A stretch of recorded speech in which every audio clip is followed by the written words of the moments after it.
makikita po natin sa satellite image, may mga kapal na kaulapan po tayo nakikita dito sa may Mindanao area. Asahan po natin magiging maulan ng panahon sa malaking bahagi ng Mindanao ngayong araw. Manatiling may kaalaman at manatiling ligtas sa pamamagitan ng pagbisita sa aming YouTube channel para sa mga real-time na ulat panahon sa ating bansa. Laging tandaan, maging alerto at iba yung pag-iingat sa banta ng ulan, baha at pagguho ng lupa. Ngayon, oras na para marinig mula sa ekspertong meteorologist. Bibigyan tayo ng malalim na pagsusuri sa lagay ng panahon at ipapaliwanag ang anumang mahalagang kaganapan sa ating panahon ngayon o sa mga darating pang araw. Patuloy pa rin pong umiiral ang hanging amihan at nakakaapekto sa malaking bahagi ng Luzon at Visayas. Samantalang yung shear line naman po ay nakakaapekto din sa northern and eastern sections ng Mindanao. Kung makikita po natin sa satellite image, may mga kapal na kaulapan po tayo nakikita dito sa may Mindanao area. So asahan po natin magiging maulan ng panahon sa malaking bahagi ng Mindanao.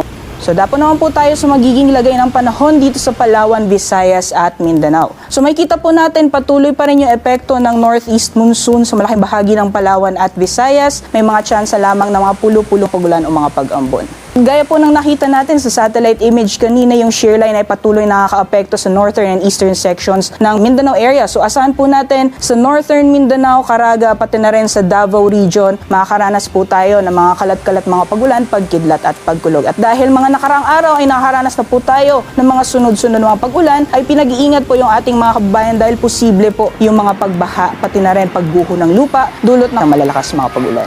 So sa magiging lagay po ng panahon dito sa Luzon, patuloy pa rin po ang pag-iral at epekto ng hanging amihan. Mostly cloudy skies po yung eastern section ng Luzon area, pero magpapatuloy pa rin yung cloudy weather conditions. Meron din po mga chance na makakaranas tayo ng mga pulo-pulong mga pagulan.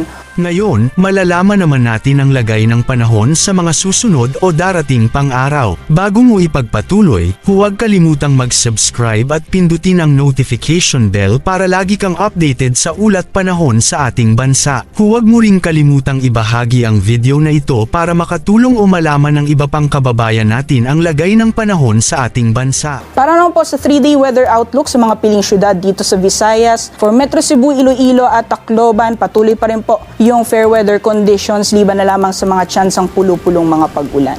For Luzon area, for Metro Manila, Baguio City, pagdating naman po dito sa Legazpi City, posible pa rin po yung epekto ng northeast monsoon by Wednesday and fair weather conditions po tayo pagdating ng Thursday hanggang sa Friday. Magpapatuloy pa rin po yung maaliwalas na panahon, ngunit pagdating po ng Friday, medyo hihina na po yung epekto ng hanging amihan, so mostly mga isolated rain showers or thunderstorms sa hapon o sa gabi ang posibleng maranasan.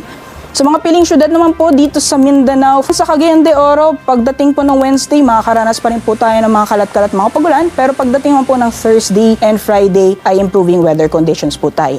For Metro Davao, kung makikita po natin hanggang sa darating na Thursday, posible pa rin pong makaranas na maulan na panahon and then possible improving weather conditions tayo pagdating ng Friday. Samantalang sa Zamboanga City naman, so magiging maliwalas din po yung panahon, liban na lamang sa mga pulo-pulo mga pagulan, pagkidlat at pagkulog. So ingat po lalong-lalo na sa ating mga kababayan dyan sa Caraga, Davao Region at Northern Mindanao dahil inaasahan natin hanggang sa mga susunod na araw ay posible pa rin magpatuloy yung mga pagulan dulot na itong shear line. So para naman po sa gale warning or babala sa mga matataas na pag-alon, yung areas po na highlighted ng red ay nakataas po yung gale warning po natin. So yan po yung areas na nakakaranas po tayo ng maalon hanggang sa napakaalong karagatan. So ibig sabihin po niyan matataas yung mga pag-alon na mararanasan natin dulot na epekto ng northeast monsoon dyan po sa Ilocos Norte, Cagayan, kasama po yung Babuyan Islands, pati na rin po dito sa Isabela, Aurora, ilang bahagi din po ng Quezon Province, pati na rin sa Camarines Norte, Catanduanes, or mga baybay ng Albay, Sorsogon, sa Northern Samar, Eastern Samar, sa may Leyte provinces, pati na rin sa ilang bahagi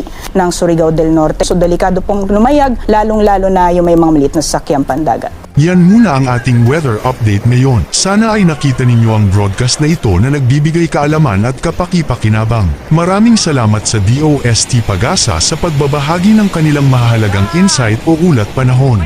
Samahan kami sa susunod para sa higit pang mga weather update sa ating bansa at manatiling nakatutok sa weather update ng bansa at huwag kalimutan i-share at mag-subscribe na rin. Mabuhay ang Pilipinas!